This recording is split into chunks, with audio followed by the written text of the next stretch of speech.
Breaking news చూస్తున్నాం. కేంద్ర ఎన్నికల సంఘం జగన్మోహన్ రెడ్డి సర్కార్కి భారీ ఝలక్కిచ్చింది.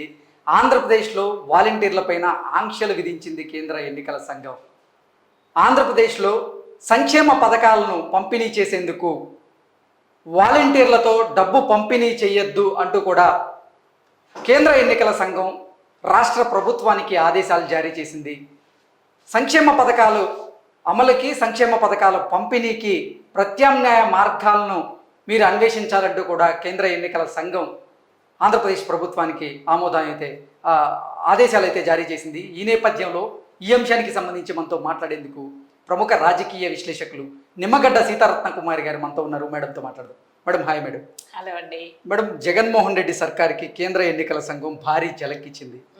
వాలంటీర్లకి ఆంక్షలు విధించింది. నిన్న మొన్నటి వరకు, గత నెల వరకు కూడా, అంటే ఎన్నికల కోడ్ అమల్లో లేనంత వరకు వాలంటీర్లే అక్కడ పెన్షన్లు కానీ లేకపోతే సంక్షేమ పథకాలకు సంబంధించినటువంటి నగదును వారు పంపిణీ చేసేవారు. కానీ ఎన్నికల కోడ్ అమల్లోకి వచ్చినటువంటి నేపథ్యంలో ఈ ప్రభుత్వ సంక్షేమ పథకాలు ఏ అయితే ఉన్నాయో వాటిని పంపిణీ చేసేందుకు వాలంటీర్లను ఉపయోగించకండి, ప్రత్యామ్నాయ మార్గాలను అన్వేషించుకోండి అంటూ కూడా కేంద్ర ఎన్నికల సంఘం జగన్మోహన్ రెడ్డి సర్కార్కి అయితే భారీ ఝలక్కిచ్చింది. ఏంటి మేడం, ఎలా చూడొచ్చు మనం? అంటే యాక్చువల్గా వాలంటీర్స్ కూడా గవర్నమెంట్ ఎంప్లాయీస్ అండి.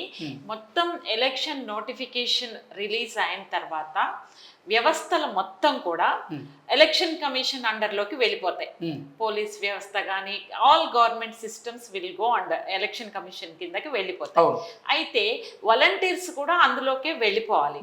కానీ ఇక్కడ మొట్టమొదటి నుంచి చూస్తే కనుక జగన్మోహన్ రెడ్డి గారి ప్రభుత్వం వాలంటీర్స్ ద్వారా ఆయన ప్రతి ఇంటికి వెళ్ళి ఏవైతే కార్యక్రమాలు నగదిస్తున్నారో, సంక్షేమ కార్యక్రమాలని అమలు చేస్తున్నారో ఎలా క్రియేట్ చేశారంటే, జగన్మోహన్ రెడ్డి గారు మొట్టమొదటి నుంచి ఆయన సొంత జేబులో నుంచి ఇస్తున్నట్టుగా, అంటే గవర్నమెంట్ పాత్రని కంప్లీట్ గా వెనకాల పెట్టేసి నేనే ఇస్తున్నాను సంక్షేమ కార్యక్రమాలు, ఈ డబ్బులు కానీ ఈ ఆపర్చునిటీస్ ఏమైతే ఉన్నాయో నా డబ్బులతోటి నేను సొంతంగా నేను మీకు ఇస్తున్నాను అనే భావనని వాలంటీర్స్ ద్వారా ప్రజల్లోకి పంపించారు ఆయన. ఇంకొక ముఖ్యమైన విషయం ఏంటంటే, ఈ వాలంటీర్స్ ని ఏ విధంగా ట్రైన్ చేశారంటే, వెళ్ళిన ప్రతి చోటకి జగన్మోహన్ రెడ్డి గారు ఇస్తున్నారు, ప్రభుత్వం ఇవ్వడం కాదు, జగన్మోహన్ రెడ్డి గారు ఇస్తున్నారు, మీరు రేపు ఓట్లు వేయాలంటే కనుక వైఎస్ఆర్సీపీకి వేయాలి, ఈ విధమైనటువంటి క్యాంపెయిన్ ఈ వాలంటీర్స్ మొట్టమొదటి నుంచి ఒక పథకం ప్రకారం చేస్తున్నారు. దానికి తగ్గట్టుగానే వాళ్ళు డేటా తీసుకోవడం, ఎవరు వైఎస్ఆర్సీపీకి అనుకూలంగా ఉన్నారు, ఎవరు టీడీపీకి ఫేవర్గా ఉన్నారు, ఎవరు తటస్థంగా ఉన్నారు, ఇటువంటి డేటాని మొత్తం కూడా ఈ వాలంటీర్స్ వాళ్ళ అసలు పని కన్నా ఈ పనుల మీద ఎక్కువ కాన్సన్ట్రేట్ చేశారు. అంటే వాళ్ళు వైఎస్ఆర్సీపీ పార్టీ కార్యకర్తలాగా పనిచేశారు తప్పితే గవర్నమెంట్ ఉద్యోగుల్లాగా ఎప్పుడు ఎక్కడా కూడా వాళ్ళు పని చేయలేదు. ఇది ఎలక్షన్ కమిషన్ ప్రతి అంశాన్ని నిశితంగా గమనిస్తుంది కృష్ణ. ఎవ్రీథింగ్ వాళ్ళ సిస్టమ్ ఏంటంటే, ఎవరు ఎలా ఏ విధంగా మూవ్ అవుతున్నారు, పర్సనల్గా డబ్బులు ఎన్నెన్ని ఖర్చు పెడుతున్నారు, గవర్నమెంట్ వ్యవస్థల్ని వాళ్ళు ఇంకా వాడుకుంటున్నారా ఏంటి అనేది డెఫినెట్గా అబ్జర్వేషన్ అనేది ఈసీకి ఉంటుంది. ఆ ప్రాసెస్లో భాగంగా ఈరోజు చూస్తే కనుక వాలంటీర్స్ వైఎస్ఆర్సీపీ పార్టీకి అనుకూలంగా ఉన్నట్టు వాళ్ళ నోటీసుల్లోకి వెళ్ళినవి, కంప్లైంట్స్ కూడా వెళ్ళినాయి. అది కాకుండా ప్రత్యక్షంగా వాళ్ళు డైరెక్ట్గా వైఎస్ఆర్సీపీ పార్టీ నాయకులతోటి సమావేశాల్లో కూర్చోవడం, వాళ్ళకి క్యాంపెయిన్ చేయడం, వాళ్ళతో పాటు పాదయాత్రలో పాల్గొనడం, ఇది అంతా దేనికి సంకేతం? దాంతో పాటుగా ఏంటంటే, అసలు ఈ సంక్షేమ పథకాలు ఏదైతే ఉన్నాయో దీని నుంచి వచ్చేటువంటి డబ్బులు, అంటే దాని రూపంలో వచ్చేటువంటి డబ్బులు పంపిణీ చేస్తూ వీరు జగన్మోహన్ రెడ్డికే మళ్ళీ మీరు ఓటు వేయాలి అంటూ కూడా క్యాంపెయినింగ్ చేసినటువంటి కొన్ని వీడియోలను కూడా ఈ మధ్య కాలంలో మనం సోషల్ మీడియా వేదికగా చూసాం. అదే ఇక్కడ మెయిన్ ప్రధానంగా ఏంటంటే, జనరల్ గా వాళ్ళు గవర్నమెంట్ ఉద్యోగుల్లాగా సక్రమంగా ప్రభుత్వం తరపున ఈ బెనిఫిట్ వస్తుంది అనేది ఆ లైన్ వాళ్ళు క్రాస్ చేయకుండా ఆ లైన్ ప్రకారం ఉంటే కనుక ఈ రోజున ఈ పరిస్థితి వచ్చేది కాదు. ఇది పక్కాగా వైఎస్ఆర్సీపీ అమలు చేస్తున్న పథకాలు, సొంత డబ్బులు ఇస్తున్నారని వీళ్ళు క్యాంపెయిన్ క్యాంపెయిన్ చేస్తున్నారు. వైఎస్ఆర్సీపీ అక్కడ ఉన్నటువంటి ప్రజా ప్రతినిధుల ప్రభావాన్ని కూడా వాళ్ళు అక్కడ ప్రతి ఓటర్కి వెళ్ళి ఇంటింటికి వెళ్ళి క్యాంపెయిన్ చేస్తున్నారు. సో ఇవన్నీ కూడా ఎలక్షన్ కమిషన్ నోటీస్ లోకి ఫర్ ఎగ్జాంపుల్ ఇక్కడ చూడండి ఎంత క్లారిటీగా ఇలా దిస్ ఇస్ నాట్ కరెక్ట్ కదా. కోడ్ వచ్చిన తర్వాత ఈ విధంగా ప్రవర్తించడం అనేది కరెక్ట్ కాదు.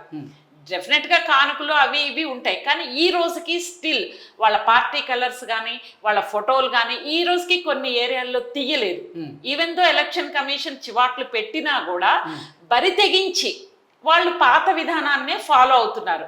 అందుకని ఈ రోజున ఎలక్షన్ కమిషన్ కొరడా జులిపించింది. ఎందుకంటే వాలంటీర్స్ మాటున వీళ్ళు పార్టీ క్యాంపెయిన్ చేసుకుంటున్నారు, ప్రభుత్వ డబ్బులతోటి ప్రభుత్వ సొమ్ముతోటి క్యాంపెయిన్ చేసుకుంటున్నారు అని చెప్పేసి వీళ్ళు ఒక నిర్ణయానికి వచ్చిన తర్వాత అది కన్ఫర్మ్ అయిన తర్వాత ఈ రోజున వైఎస్ఆర్సీపీ పార్టీకి ఇది మామూలు ఝలక్ కాదు, ఇది పెద్ద ఝలక్. ఎందుకంటే జగన్మోహన్ రెడ్డి గారిని నాయకుల్ని ఎక్కువగా నమ్ముకోలేదు, ఈ వాలంటీర్ వ్యవస్థను ఆయన ఎక్కువగా నమ్ముకున్నారు. ప్రజలకి జగన్మోహన్ రెడ్డి గారికి మధ్య ఈ వాలంటీర్స్ లాగా అలా సిస్టమ్ ని పెట్టుకున్నాడు ఆయన జగన్మోహన్ రెడ్డి. నాయకుల్ని పక్కన పెట్టేశారు, అక్కడ ఎమ్మెల్యేలు ఎంపీలు వీళ్ళ ద్వారా చేస్తున్నారు. ఈ రోజున ఎలక్షన్ కమిషన్ ఇక్కడ కట్ చేసింది.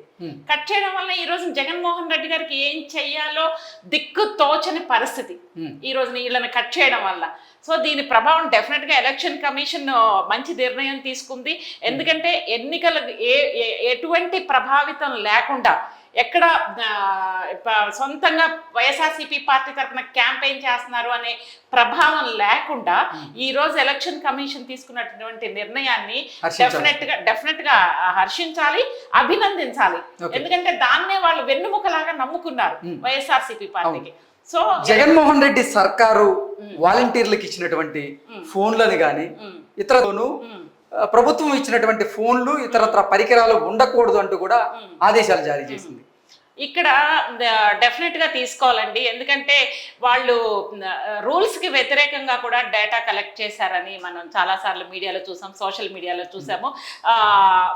దానికి తగ్గట్టు వాళ్ళు ప్రతి చోట కూడా అసలు పర్సనల్ డేటా ఎందుకు కలెక్ట్ చేస్తున్నారు, మీకు మళ్ళా మీరు వైఎస్ఆర్సీపీ పార్టీకి అనుకూలంగా ఉంటేనే మీకు ఈ పథకాలు అమలు అవుతాయి అని బెదిరించే స్థాయికి ఈ వ్యవస్థ అటు వెళ్ళింది. ఈ వాలంటీర్ వ్యవస్థ బెదిరించే స్థాయికి వెళ్ళింది. మీరు వైఎస్ఆర్సీపీకి వేస్తేనే మీకు ఇవి వస్తాయి, రేపు మీరు వెయ్యకపోతే కనుక మా ప్రభుత్వం అధికారంలోకి వస్తే మీ అంతు చూస్తాము.